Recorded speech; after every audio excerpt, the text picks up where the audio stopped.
네, 안녕하세요. 테크타카 양수영입니다. 오늘 이런 귀한 자리에 초대해 주셔서 너무 감사합니다. 먼저 저에 대한 간단한 소개를 한번 드리면요.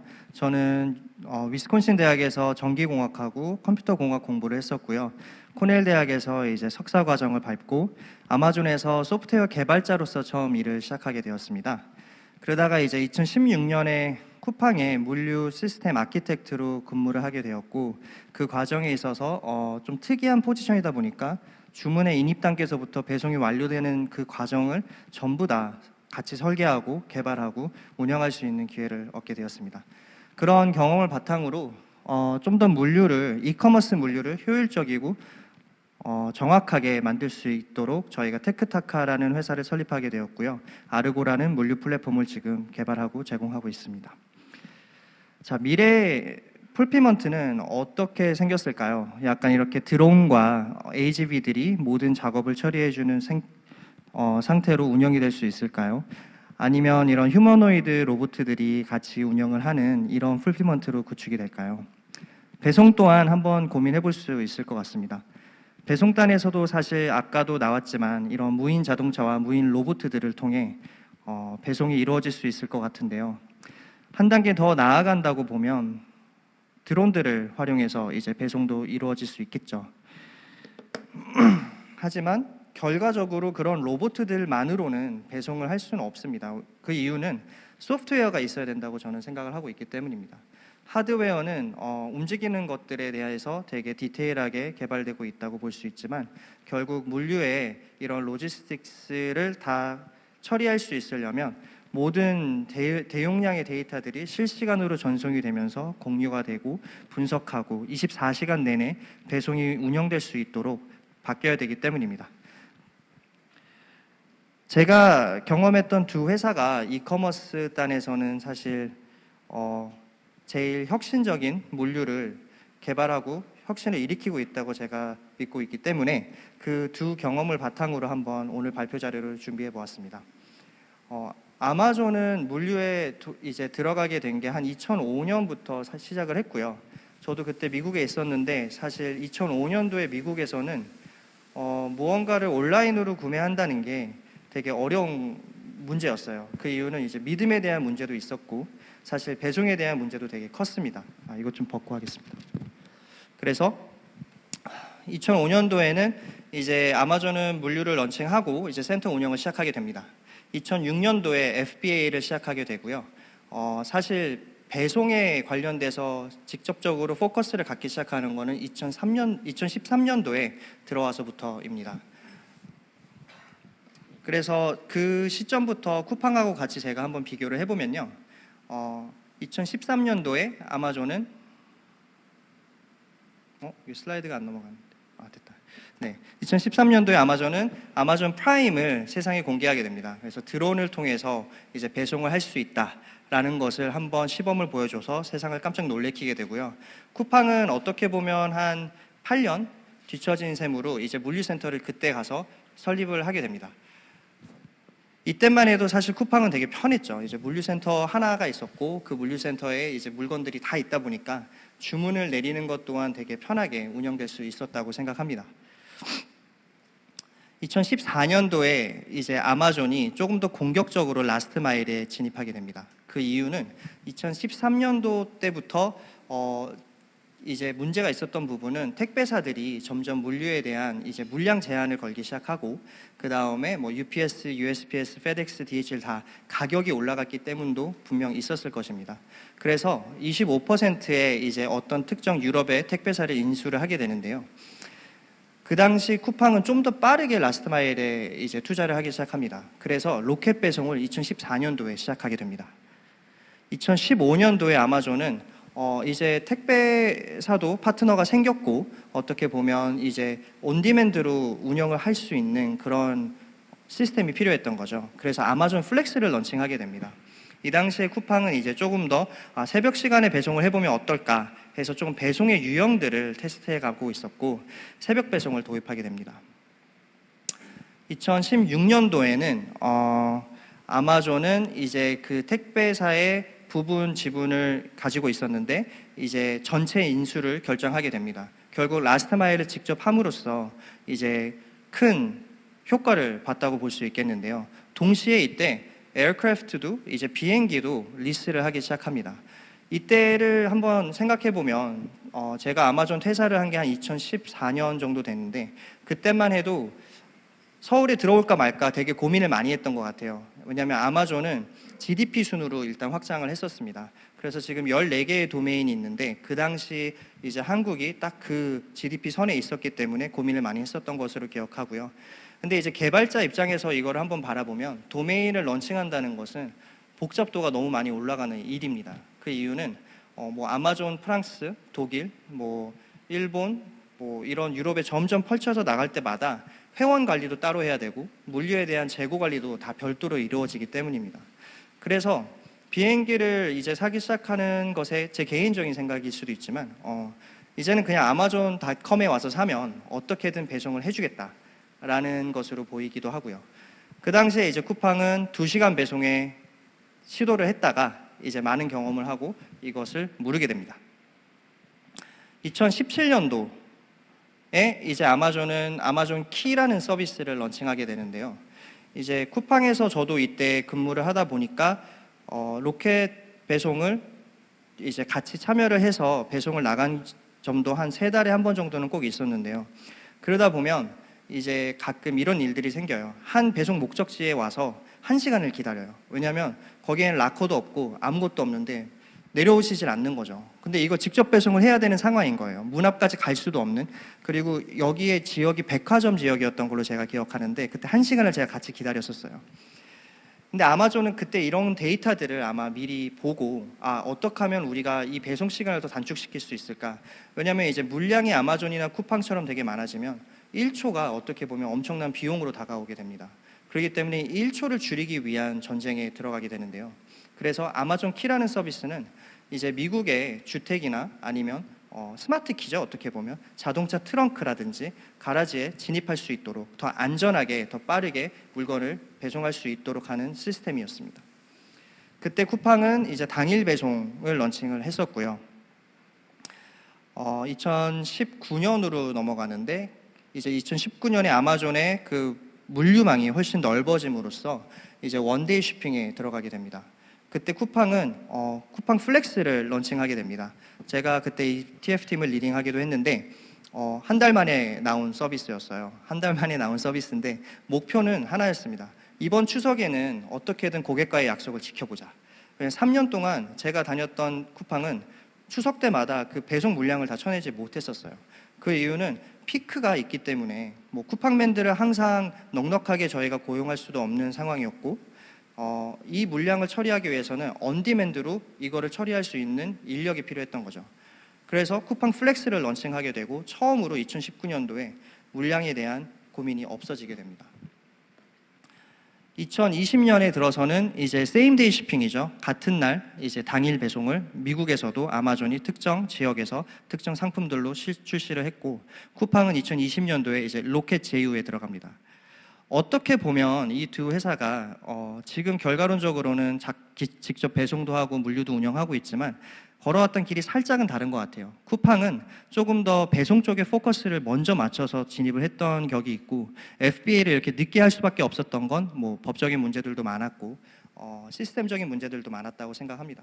하지만 결과론적으로 이 두 회사가 걸어온 길을 보면 저는 3단어로 표현할 수 있을 것 같습니다. 첫 번째는 오토메이션이에요. 이거는 꼭 로봇과 자동화라고 하면 로봇을 떠올릴 수 있겠지만 로봇뿐만 아니라 이제 정보에 대한 오토메이션이 많이 중요하다고 생각합니다. 그 다음에는 확장성입니다. 이 정보에 대한 자동화를 이룬 다음에 어떻게 우리가 효율적으로 확장성을 길러서 이 물량을 처리할 수 있는지, 그리고 이제 최적화 단계에 들어갑니다. 오토메이션이라고 하면 제가 방금 말씀드린 것처럼 뭐 입고, 뭐 주문, 그 다음에 주문에 대한 분배, 출고지 선택, 그 다음에 출고 단계에서의 누가 배송을 해야 될지, 그 다음에 배송 완료된 상품에 대한 수요 예측을 해서 다시 입고시키는 그 과정을 원래는 엑셀로 많이들 하십니다. 지금도 제가 아는 기업들, 뭐 1,000억 이상 매출 나는 기업들도 다 엑셀을 많이 사용하고 계시는데요. 일단 첫 번째로 이 두 회사가 태클한 문제는 어떻게 이 정보의 흐름을 끊이지 않고 계속 흐르게 할 수 있느냐였던 것 같아요. 그래서 이걸 이루고 나면 이제 다음 문제가 생기게 되죠. 기하급수적으로 성장을 하게 돼요. 이 두 회사는. 그러다 보니까 뭐 아마존 같은 경우에는 하루에 1,300만 건 이상의 물량이 나갈 때도 있었고, 쿠팡 또한 뭐 300만 건 이상의 물량이 하루에 나가는 날들이 있었죠. 이렇게 물량이 갑자기 많아지게 되면 물리적 공간도 부족하고 시간도 부족하고 인력도 부족하고 이런 스케일러빌리티 문제에 도달하게 됩니다. 그래서 이런 스케일러빌리티 문제의 해결할 방법은 제일 간단하게 생각하는 건 포인트 스케일링이에요. 이제 하나의 물리센터에서 더 큰 물리센터로 이전하면 되는 거죠. 근데 이제 이 두 회사처럼 정말 성장이 급격히 온 회사들 같은 경우에는 더 큰 물리센터로 이전을 할 수가 없습니다. 왜냐하면 평수가 정해져 있고 새로 뭐 10만 평짜리를 짓는다고 해도 시간도 걸리기 때문이죠. 그러다 보면 결국 네트워크 스케일링으로 갈 수밖에 없는데, 이때 정말 소프트웨어적으로 엄청나게 복잡한 문제점들이 많이 생겨나기 시작합니다. 몇 가지만 예로 알려드리면, 물리센터가 하나일 때랑 이제 10개일 때랑 아니면 2개만 되어도 되게 엄청난 문제들이 생깁니다. 그 이유는 재고를 어떻게 분산시켜야 될까? 어느 창고에 어떤 물건을 몇 개씩 넣어줘야 될까? 거기서는 배송 센터를 어디까지 커버를 해야 될까? 여기서 그럼 허브 소분은 어떻게 해야 되고, 결국 마지막 배송까지 가는 단계에 대한 비용은 어떻게 될 것인가? 이런 것들을 다 고민을 하기 시작하고, 이제 소프트웨어 쪽으로도 이런 부분의 데이터들을 활용하면서 효율을 내려고 고민을 하게 됩니다. 배송 쪽 또한 마찬가지입니다. 물량이 많은 날, 뭐 당연히 쿠팡 단어로는 이제 캠프죠. 캠프에 가면 공간이 없어요. 공간이 없을 정도로 꽉 차는데, 이런 것들을 어떻게 해결해야 될까?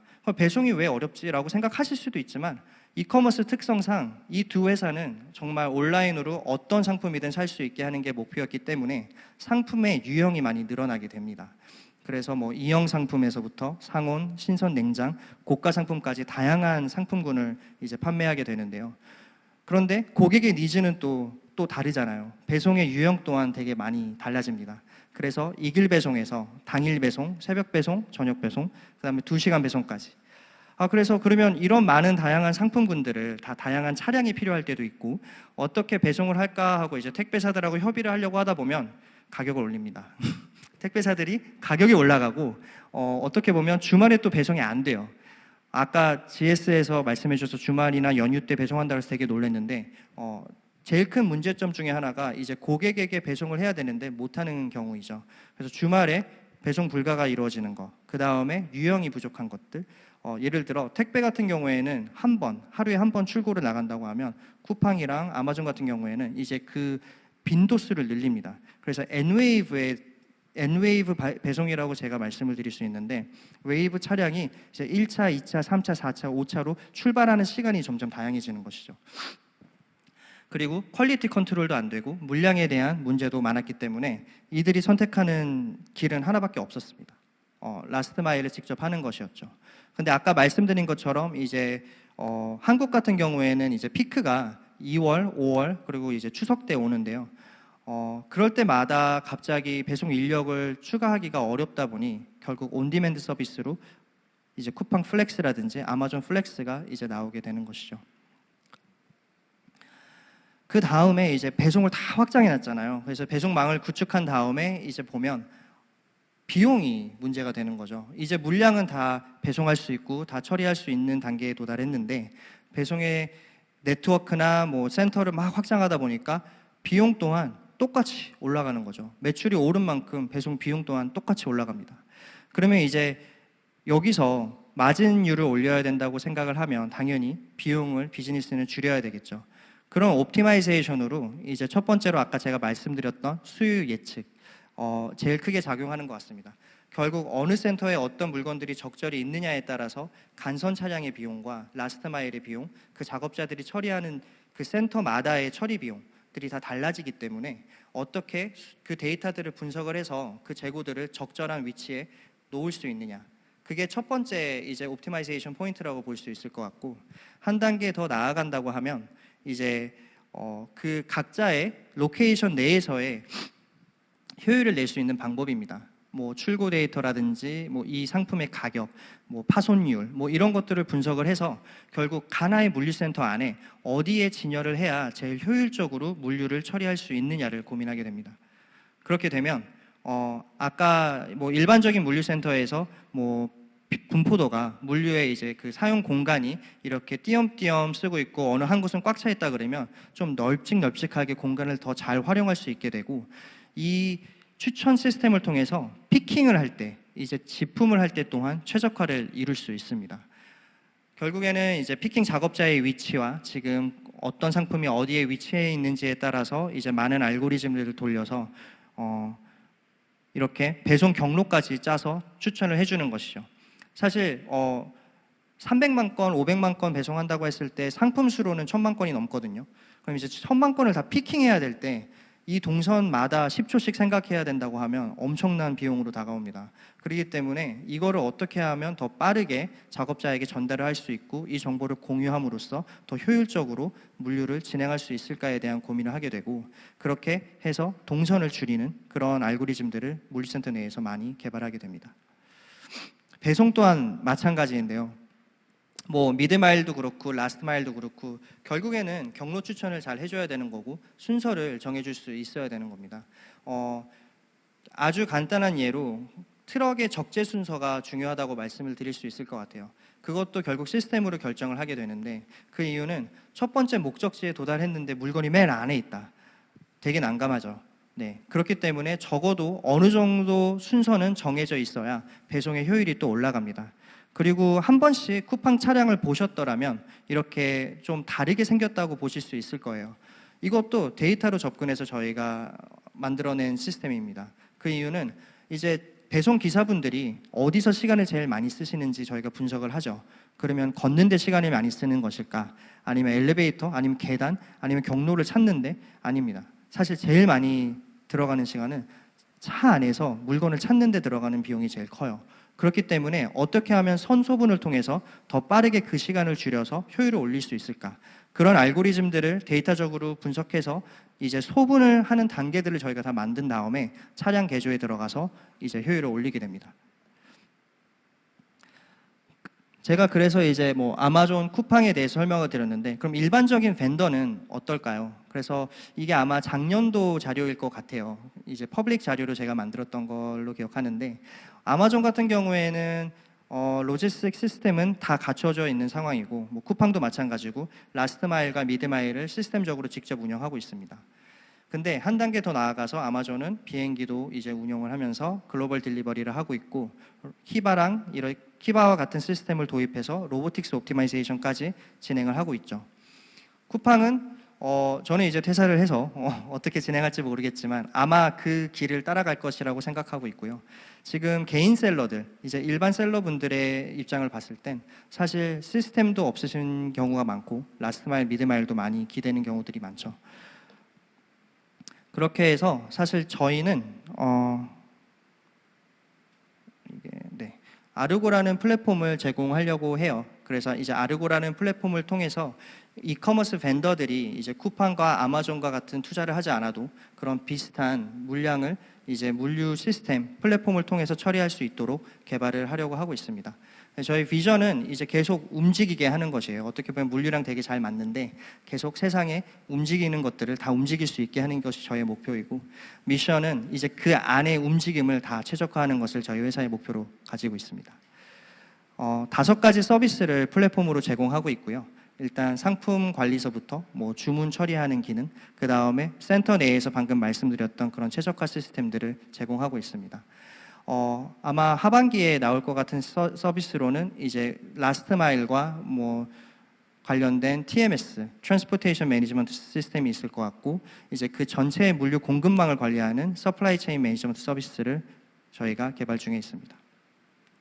결국 저희가 이루고자 하는 것은 이 판매자가 뭐 하나를 판매하려고 할 때마다 정말 수작업이 많다는 부분을 자동화하는 것입니다. 지금 발주서부터 뭐 배차, 그 다음에 입고되는 과정을 다시 이커머스에 재입고를 시키고, 그 다음에 주문이 들어왔을 때 엑셀로 다운받아서 다시 센터에 내리고, 이런 모든 과정을 어떻게 보면 이커머스 셀러들은 다 수작업으로 하고 있는데요. 저희는 아르고 플랫폼을 통해서 이 모든 것들을 자동화하려고 하고 있습니다. 그래서 뭐 몇 개의 세팅을 통해서 저희가 수요 예측 단서부터 뭐 발주, 그 다음에 생산 과정에도 도움을 드리고 결국 배차에서 이제 창고에서 효율적으로 출고까지 나갈 수 있는 단계를 만들어 가려고 합니다. 지금 이미 입고서부터 배송까지의 시스템은 다 구축되어 있는 상황이라고 말씀드릴 수 있을 것 같고요. 그래서 저희도 어떻게 보면 이 세 가지 오토메이션, 스케일러빌리티, 옵티마이제이션에 포커스를 두고 있고 이제 스케일러빌리티랑 최적화 단계에 들어가고 있다고 말씀드릴 수 있을 것 같습니다. 주문 이후에 사실 많은 작업들이 일어납니다. 저희 어떻게 보면 소프트웨어 개발자분들한테 가끔 면접 질문으로 제가 내는 게 쿠팡에서 무언가를 주문했을 때 이게 어떤 시스템들을 통해서 내 집 앞까지 온다고 생각하시나요? 라는 질문을 드리는데 저희는 이제 그 주문 이후에 있는 그 모든 작업들을 자동화하고 시스템화하는 것을 해서 이제 이커머스 셀러들에게 도움을 드리려고 하고 있습니다. 네, 테크타카 양수영이었습니다. 감사합니다.